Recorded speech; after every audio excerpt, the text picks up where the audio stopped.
नमस्कार। केंद्र में एनडीए का मुकाबला करने के लिए गठित 28 दलों का जो इंडिया अलायंस है वो अपने ही मकड़ जाल में उलझ कर रह गया है। इस बार लोकसभा चुनाव में प्रधानमंत्री नरेंद्र मोदी ने एनडीए 400 पार का नारा दिया है। इसका मतलब यह है कि जो एनडीए के दल हैं भाजपा और वो मिल करके जो है लोकसभा चुनाव में 400 से अधिक सीटें जीतेंगे।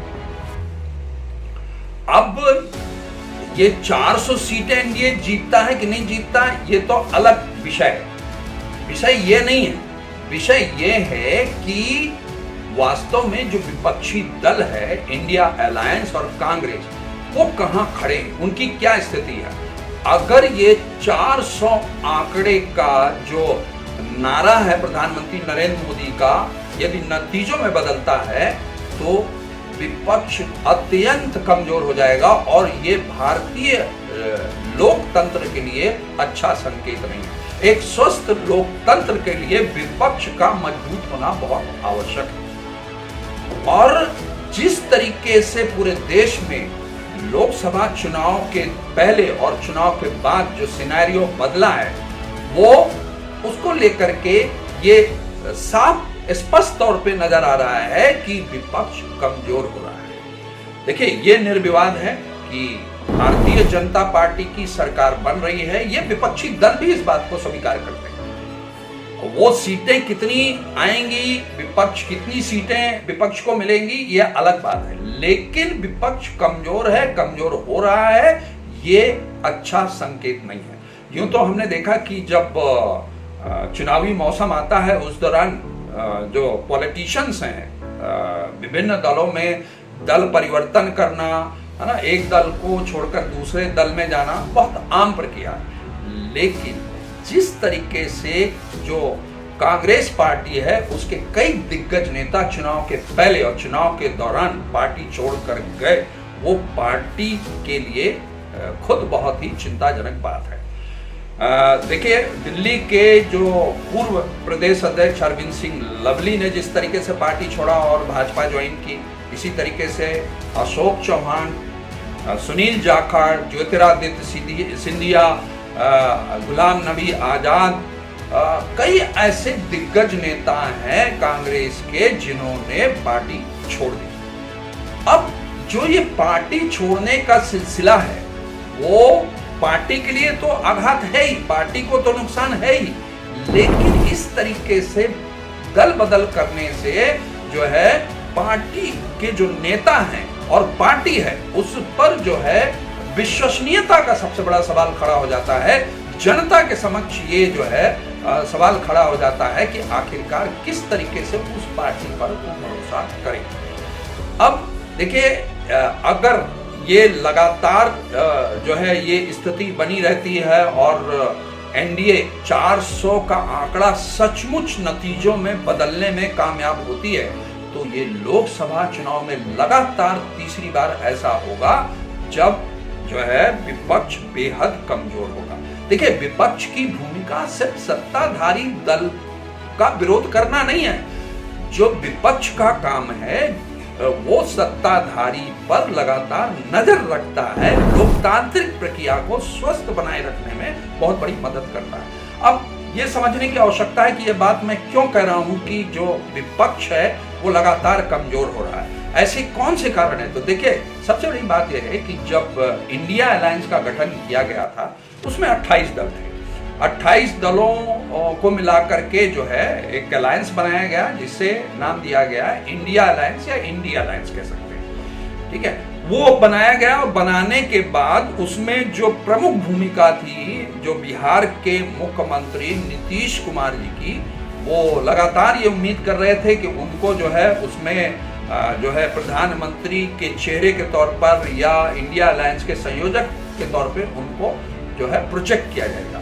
लेकिन उन्होंने देखा कि कांग्रेस का जो रवैया है लगातार उदासीन है तो उन्होंने इंडिया अलायंस से खुद को अलग कर लिया और उन्होंने एनडीए का दामन थाम लिया। इसी तरीके से जो एक प्रमुख घटक दल टीएमसी था और जिसकी जो नेता है ममता बनर्जी को भी उम्मीद थी कि जो पश्चिम बंगाल में कांग्रेस और टीएमसी के बीच में सीटों का रैशनल बंटवारा होगा, उसको लेकर के जिस तरीके से कांग्रेस अड़ी हुई थी, वहां के जो नेता हैं अधीर रंजन लगातार बयानबाजी कर रहे थे, उससे आहत होकर के उन्होंने भी इंडिया अलायंस से पल्ला झाड़ दिया।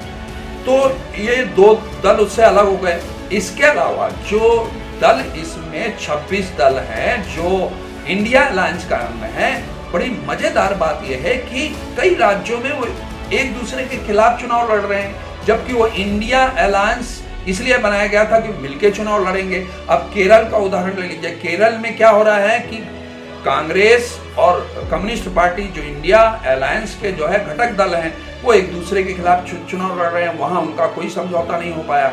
इसी तरीके से आम आदमी पार्टी की बात की जाए तो आम आदमी पार्टी दिल्ली में और गुजरात में और कुछ अन्य राज्यों में मिलकर चुनाव लड़ रही है, लेकिन वहीं पंजाब की बात की जाए तो पंजाब में ये दोनों दल एक दूसरे के खिलाफ जो है मोर्चा खोले हुए हैं। इस तरीके से देखा जाए तो जो इंडिया अलायंस के अंदर ही जो मतभेद बना हुआ है, जिस तरीके से ये आपस में लड़ रहे हैं, उनका कोई कॉमन मिनिमम प्रोग्राम नहीं है। सभी दल अलग अलग अपना चुनावी मैनिफेस्टो जिस तरीके से जारी कर रहे हैं, वो सब देख करके जो जनता है, जो वोटर है, जो पब्लिक है, उसको ऐसा लगता है कि एटलीस्ट एक कोई चेहरा तो होना चाहिए, एक कोई कॉमन मिनिमम प्रोग्राम तो होना चाहिए जिसको आधार बनाकर उसका वो समर्थन करें, उसके पक्ष में मतदान करें। तो आज जो सबसे बड़ा संकट है वो विश्वसनीयता का विपक्षी दल के साथ खड़ा हो गया। एक और तो विपक्षी दल और जो इंडिया अलायंस के लोग हैं वो अपनी चीजों में उलझे हुए, दूसरी ओर जो एनडीए है, सत्ताधारी दल का जो अलायंस है, दलों का अलायंस है, उसके पास बताने के लिए बहुत कुछ है। वो लगातार लोगों के बीच में अपनी उपलब्धियां लेकर के जा रहे हैं। वो राम मंदिर के मुद्दे को बहुत अच्छे तरीके से रख रहे हैं लोगों के समक्ष। इसी तरीके से जम्मू कश्मीर में धारा 370 को समाप्त करने का जो मुद्दा है बहुत अहम मुद्दा है। इसी तरीके से सीएए और जो केंद्र की अनेक योजनाएं हैं, चाहे वो 3 तलाक को समाप्त करने की बात हो, सभी अपनी जो उपलब्धियां उनको अच्छे तरीके से गिना रहे हैं। और ऐसा भी नहीं है कि इंडिया अलायंस और कांग्रेस के पास कुछ गिनाने के लिए नहीं है, कुछ बताने के लिए नहीं है, लेकिन वो जनहित के मुद्दों को पकड़ने की जगह जो है अपने ही अंदर उलझे हुए।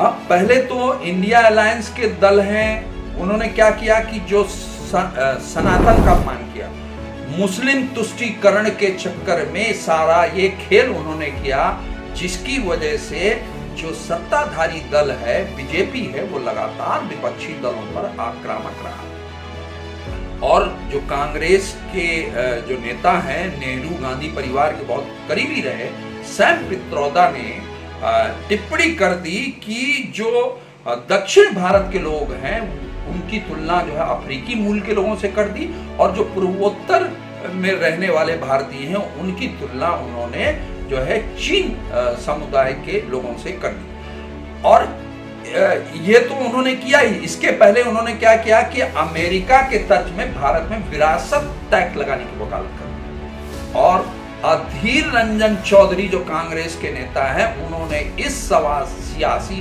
बॉन्डर को और हवा दी और उन्होंने कहा कि भारत में अनेक समुदाय के लोग रहते हैं, मंगोलियन समुदाय के लोग हैं और काली और गोरी चमड़ी के लोग यहाँ पर रहते हैं। उन्होंने इस बात की और पुष्टि नहीं की, बल्कि इस हवा को और बढ़ाया।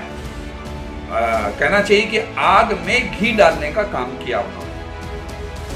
अब जब मामला बहुत गर्म आया, भाजपा बहुत एग्रेसिव हुई, लोगों के बीच में गलत मैसेज जाने लगा, तो सैम पित्रोदा ने जो कांग्रेस का ओवरसीज अध्यक्ष का पद है उससे इस्तीफा दे दिया। लेकिन जो लोगों के बीच में मैसेज गया वो गया कि जो इंडिया अलायंस है, कांग्रेस है, वो मुद्दों को लेकर के गंभीर नहीं है, अनर्गल टिप्पणियां लगातार की जा रही हैं, जिसने कांग्रेस की इमेज को काफी डैमेज किया। अब देखिए, जो सबसे ज्यादा चिंताजनक बात यह है कि अगर ये लगातार स्थिति इनकी खराब रही, खासतौर से इंडिया अलायंस और कांग्रेस की, तो आगे क्या होने वाला है। 2019 में जो लोकसभा का चुनाव हुआ उस दौरान भी जो कांग्रेस को विपक्षी दल के तौर पे मान्यता नहीं मिली, उसका कारण था, देखिए जो संसद का जो नियम कहता है वो ये कहता है कि कुल सीटों का, लोकसभा की कुल सीटों का जिस दल के पास 10% सीटें होंगी उसे विपक्षी दल के तौर पर मान्यता दी जाएगी। तो 2019 में उसके अनुसार जो है 55 सीटें, लोकसभा की सीटों के अनुसार 55 सीटें कांग्रेस के पास होनी चाहिए, लेकिन 2019 में कांग्रेस को 52 सीटें मिली। पिछली बार भी विपक्षी दल का जो है स्तर उसे नहीं मिला था। और जिस तरीके से कांग्रेस परफॉर्म कर रही है, जिस तरीके से इंडिया अलायंस के घटक दल आपस में लड़ रहे हैं, जिस तरीके से उनके बीच मनभेद और मतभेद चल रहा है, उसको देखते हुए इस बात की बहुत फीकी उम्मीद है कि वो 55 का आंकड़ा भी छू पाएंगे।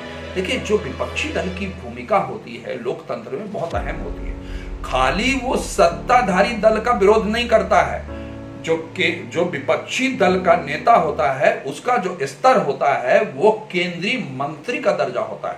और लोकसभा की जो कार्रवाई है, लोकसभा की जो विभिन्न समितियां हैं, उनमें उसकी बहुत अहम भूमिका होती है। यहां तक कि देश में होने वाली अनेक संवैधानिक नियुक्तियों में भी जो है उसकी भूमिका होती है। लेकिन जिस तरीके से कांग्रेस और इंडिया अलायंस के दल कदम आगे बढ़ा रहे हैं, उसको देखते हुए बिल्कुल ये नहीं लग रहा है कि जो विपक्षी दल हैं वो लोकतंत्र में एक सशक्त भूमिका निभा पाएंगे। ये जो है बहुत ही विचारणीय विषय है। आज के लिए बस इतना ही, फिर मिलते हैं एक नए मुद्दे के साथ।